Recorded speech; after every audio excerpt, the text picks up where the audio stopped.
It is the 5-minute Penguins postgame here on the National Hockey Now and the Pittsburgh Hockey Now YouTube channel. Hi, I'm Dan Kingerski.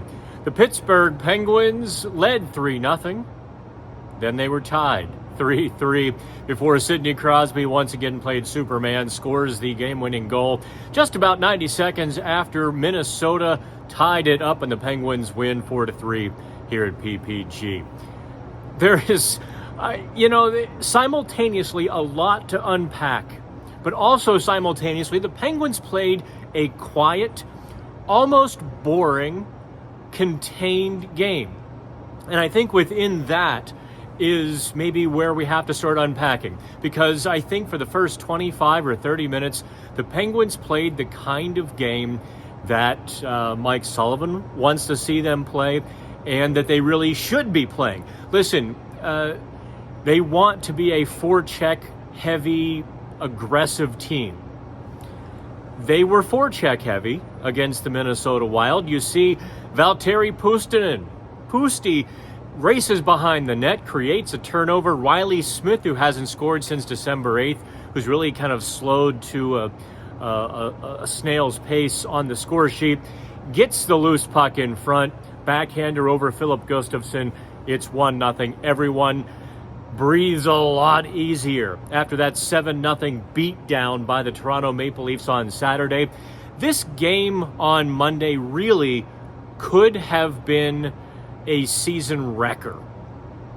No joke. I mean, that game in Toronto was so ugly, so dark. They hit rock bottom with a thud or a splat.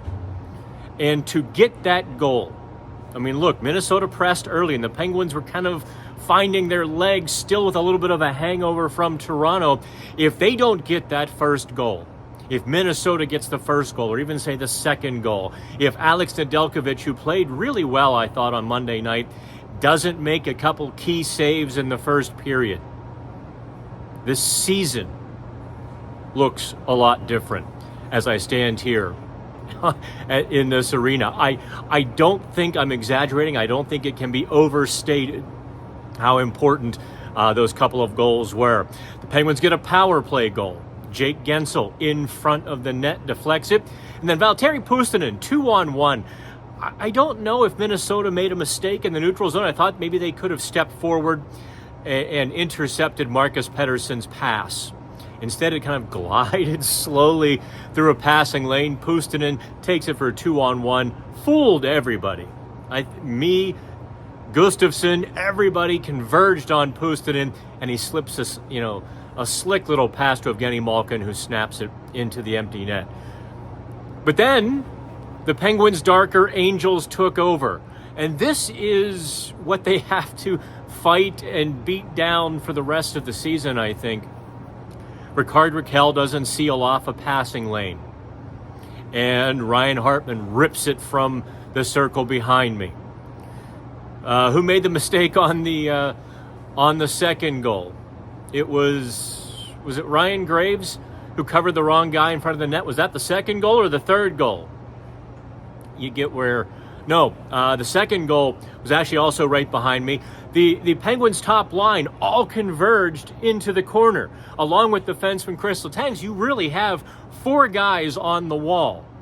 You'd better win that puck battle. If you got four guys over there and the Penguins didn't, guess what happens? Jake Guentzel's trying to, back check on the way to the net. Doesn't work. Middleton crashing. He's all alone. That's an easy goal.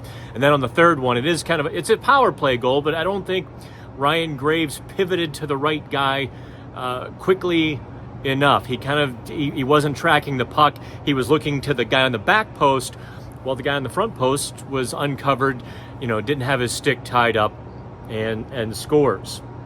That all happened in about 10 minutes and 30 seconds. 10:35, I think, was my math. That's the nonsense that continues to haunt them and continues to sink the Penguins. Fortunately for them, they also have Sidney Crosby, who, he's pretty good. Maybe you've noticed. He's kind of Hart Trophy worthy. Maybe you've noticed. He scores the power play goal. A scrum in front, the puck's ping-ponging. Let's do some quick player grades. I put out the call for a little bit of a statement and comments on the game, and I should have known better. I really should have known the type of negativity that was going to come back. Listen, I think the first response was, listen, buddy, they gave up a 3-0 lead. This team still stinks. I don't think most fans feel that way. I think fans are frustrated. I think it's just maybe some of the louder contingent that wants to convince other people that the Penguins stink to validate opinions or previous statements. I'm still keeping an open mind. Listen, I wrote what I wrote on Saturday and Sunday morning. I'll no sooner take it back than I would delete it. I do think there is something wrong with the Penguins, but I also don't think it's insurmountable or uncorrectable. I don't think that they can't not correct it. How's that for some grammar, huh? I think it's possible to fix what ails the Penguins. And what they did in the first 25 minutes, that's how they have to play. They can't be making silly and stupid decisions. They have to play a little more simple, a little less flashy, stay within themselves. If they do that, if they stop giving up this cavalcade of odd man rushes, they can be an actually pretty good team. They're getting the goaltending, that is for sure. Remember when we all worried about Alex Nedeljkovic being, not good enough? Well, before the game, he had a .929 save percentage. I don't know what's stopping 24 of 27 or 23 of 26. 23 of 26 was the score sheet. He's been a really, I think, a wonderful surprise for Mike Sullivan, the Penguins, and maybe even for himself. He had to wash that taste of Detroit out of his mouth, and I think he's doing a pretty good job of that. So there's everything. There's everything I can give you, everything I can tell you. Valtteri Puustinen is just, I think he might become a central figure in this season, much in the same way that Brian Rust and Connor Sherry became central figures in 2016. Now, I don't think the Penguins are to that level, but I do think that Puustinen can kind of, as he integrates himself into the team, he's funny. He's just enjoying this. He's enjoying the hell out of being in the National Hockey League, and he's not afraid to tell you, with a big smile on his face, how much he enjoys being here. And I asked him if he's starting to learn to read Evgeny Malkin. He just laughed again. But I think he and Malkin are having a good time both on the ice and off. Lord knows how they communicate, but they're figuring it out. So with all of that in mind, the Penguins have an off day. Pretty sure it's an off day on Tuesday.